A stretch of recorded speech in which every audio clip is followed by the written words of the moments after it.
अध्यक्ष महोदय, विशिष्ट अतिथि, गांव से पधारे हुए माताएं कमार, बहनें, बुजुर्ग, गरीब और विद्यालय में पढ़ने वाले नन्हे मुन्ने बालक बालिकाओं को 77वें गणतंत्र दिवस की ढेर सारी शुभकामनाएं। हम लोग आज यहाँ पर गणतंत्र दिवस मनाने के लिए एकत्रित हुए हैं। हमें समझना होगा गणतंत्र दिवस है क्या। हम लोग गणतंत्र दिवस पर, स्वतंत्रता दिवस पर 2 दिन विद्यालय में आ जाते हैं, लेकिन हमें ये भी समझना है कि ये है क्या। हमें कोई भीख में गणतंत्र दिवस नहीं मिला है।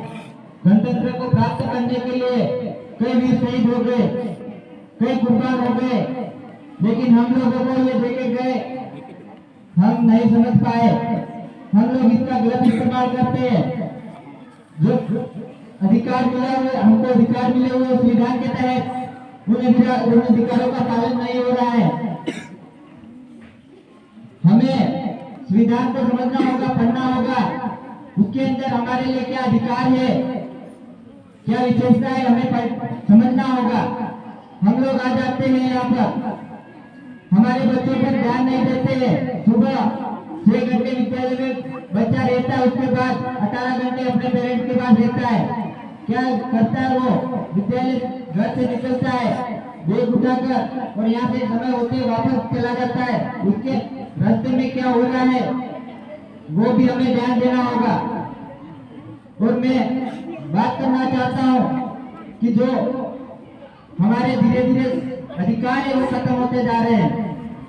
पहले ग्राम सभा होती थी, आज तक हमें ग्राम सभा कब हुई हमें ध्यान नहीं है।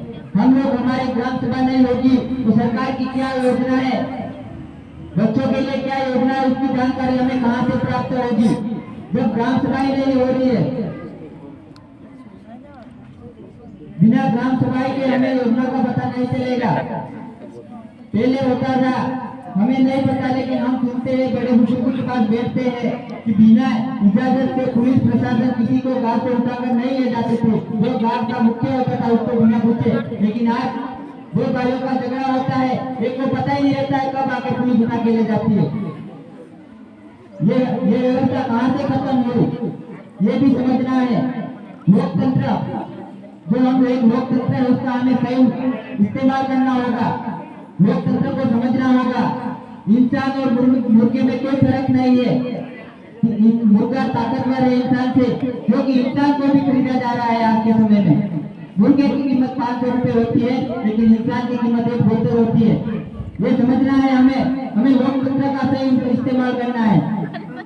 अगर हम लोग नहीं समझे, बीतते गए, तो कहीं ना कहीं आने वाली पीढ़ी ये खतरे में है। हमें शिक्षा नहीं मिलती है, जितना हमारे शरीर के ऊर्जा के लिए हमें भोजन की आवश्यकता होती है, उतना ही हमें शिक्षा की भी जरूरत है। आज के समय में भोजन से ज्यादा शिक्षा की जरूरत है, क्योंकि हमारे लोगों को गुलाम बना के रखा है। पहले होता था कि राजा सैनिक को बोलता था दिन होने के बावजूद भी कि सैनिक ये दिन नहीं रहा थे, तो सैनिक बोलता था हाँ साहब ये दिन नहीं रहा थे। उसको पता था सैनिक को कि ये दिन है, लेकिन क्या था कि उस समय में हम लोग गुलाम थे। आज वही समय वापस आ रहा है। हमें ध्यान देना होगा, हमें शिक्षा पर काम करना होगा। और विद्यालय परिवार का भी धन्यवाद देता हूँ मैं। बहुत अच्छी मेहनत का हर समय बहुत अच्छा परिणाम देता है। और खेलकूद में भी यहाँ से लगभग 3 वर्ष हो गए लगातार राज्य स्तर पर हमारे बहने भाई जा रहे हैं खेलने के लिए। और ये एक निंदनीय बात है, दुख की बात है कि हमारे पास ग्राउंड नहीं है। ग्राउंड के नहीं होने के बावजूद भी हमारे विद्यालय से बहुत खेल में राज्य स्तर तक पहुंच रहे हैं। अगर हमारे पास ग्राउंड होता तो पता नहीं आज के समय में हमारे यहाँ से कितने प्रतिभाएं निकलते। मैं ग्राम के मुख्य अतिथि सरपंच साहब से भी निवेदन करना चाहता हूँ, रोजगार तो है, उसके साथ साथ हमें शिक्षा पर भी ध्यान देना होगा। हमें ऐसा विचार करना होगा कि शिक्षा हम क्या करें तब हमारे बच्चों में शिक्षा है।